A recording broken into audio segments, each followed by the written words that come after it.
আসসালামু আলাইকুম। বীর মুক্তিযোদ্ধা ফজলুর রহমানকে শেষ পর্যন্ত বিএনপি তার দলীয় কার্যক্রম থেকে আগামী ৩ মাসের জন্য স্থগিত করল।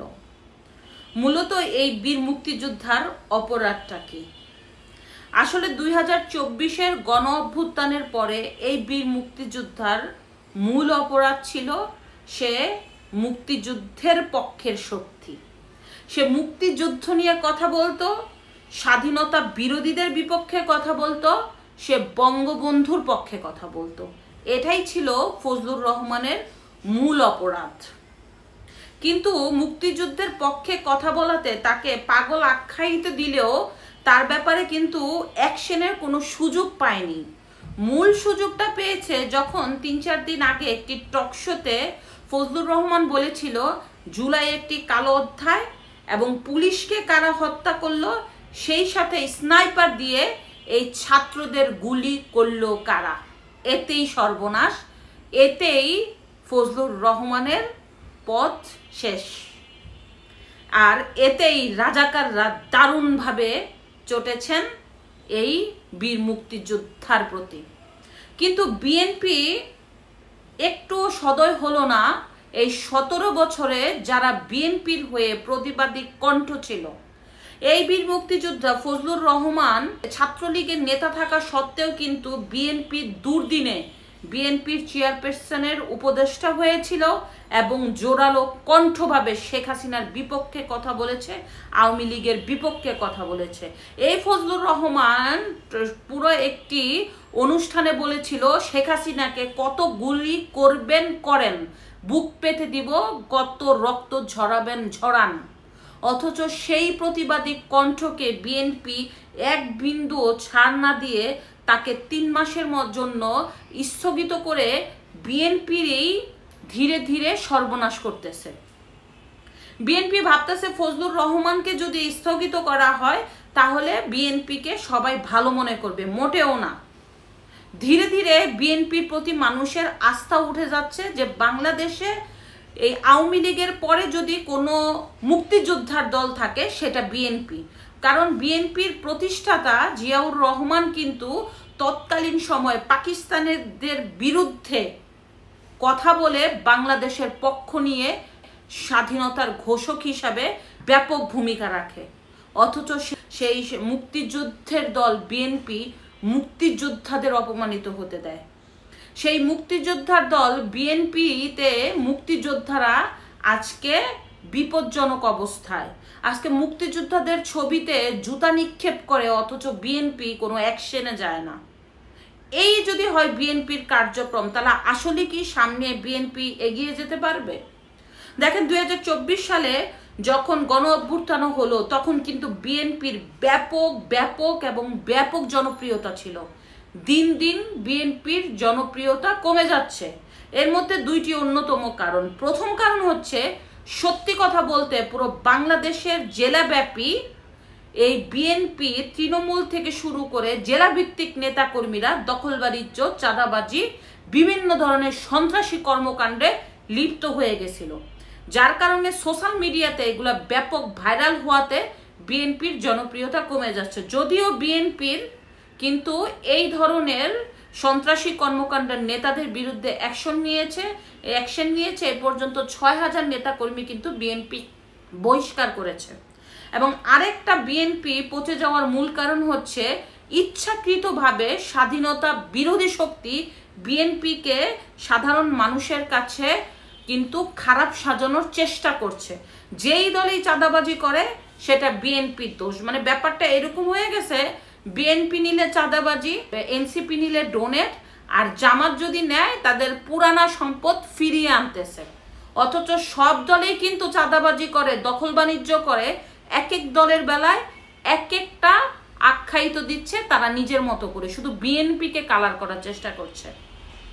এখন বিএনপি যেভাবে ক্ষমতার জন্য মরিয়া হয়ে উঠেছে, আবার অনেকগুলি ভালো সিদ্ধান্তের মধ্যে ভুল সিদ্ধান্ত নিয়ে তাদের প্রতিবাদী কণ্ঠের নেতাদেরকে যেভাবে অপমানিত করার সুযোগ দিচ্ছে, এতে কিন্তু বিএনপির নেতাকর্মীরা মোটামুটি হতাশ হয়ে পড়েছে।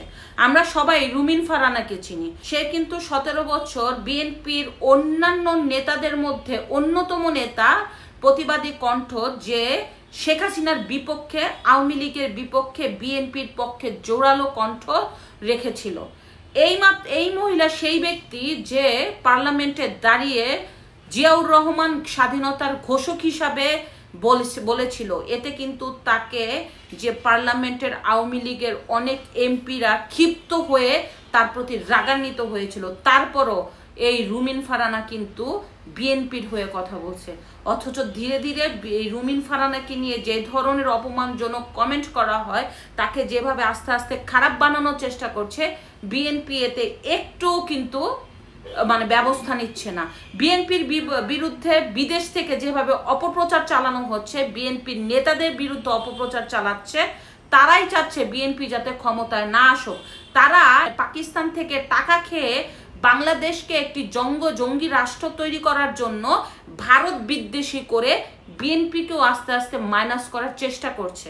কারণ বাংলাদেশে একমাত্র মুক্তিযুদ্ধের দল আওয়ামী লীগ পতনের পর বাংলাদেশের অন্যতম জনপ্রিয় দল যদি বিএনপিকে আস্তে আস্তে জনগণের চোখে খারাপ বানানো যায়, তাহলে কিন্তু পথ পরিষ্কার এই বাংলাদেশকে আরেকটা অখণ্ড পাকিস্তান হিসাবে তৈরি করার জন্য। এখন যারা মুক্তিযোদ্ধারা আছে তারা যাবে কোথায়? আওয়ামী লীগ তো চলে গেছে, তাদের একটা ভরসার জায়গা ছিল যে ভোট দিলে বিএনপিকে দিব। বিএনপি একটা মুক্তিযুদ্ধের সপক্ষের শক্তি, কিন্তু বিএনপি আস্তে আস্তে যেই ধরনের কার্যক্রম করতেছে, এই মুক্তিযোদ্ধার বিরুদ্ধে যেই ধরনের অ্যাকশন নিল, এটা কি ঠিক হলো? একদম সুপরিকল্পিত হিসাবে এই বীর মুক্তিযোদ্ধা ফজলুর রহমানকে পাগলা সাজানোর চেষ্টা করলো। আর এই পাগলা যদি না থাকতো, তোরা এই বাংলাদেশ পাইতি কিভাবে? এই পাগলা যদি না থাকতো, তোরা তো ঊর্ধ্বভাবে কথা বলতি। এটা হয়তো পাকিস্তানের নিম্ন শ্রেণীর দেশ। এই দেশকে পাকিস্তানের ইয়া খান কি বলতো জানেন? নিম্ন শ্রেণীর বাঙালি বসবাস করে এইখানে। এরা ভীরু জাতি, এরা নিম্ন শ্রেণীর জাতি, এদের মধ্যে শিক্ষার যোগ্যতা নাই।